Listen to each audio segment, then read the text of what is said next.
کراچی کے معروف وکیل خواجہ شمس الاسلام کے قتل میں ملوث عمران آفریدی نے اعتراف جرم کر لیا۔ مجرم نے نامعلوم مقام سے ویڈیو جاری کی لیکن پولیس کو کوئی سراغ نہ ملا۔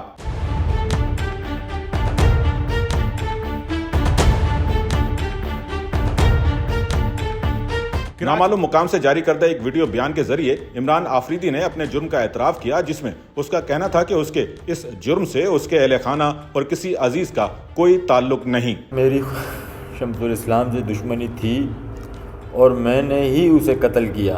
اس سے میری فیملی، دوستوں، رشتہ داروں کا کوئی لینا دینا نہیں ہے۔ جاری کردہ بیان میں عمران آفریدی نے اپنے کیے جرم پر افسوس کا اظہار بھی کیا۔ میں ایک پرامن پاکستانی شہری تھا، آج مجھے قانون سے ناانصافی کی وجہ نے مجرم بنا دیا، جس کا مجھے بہت دکھ ہے۔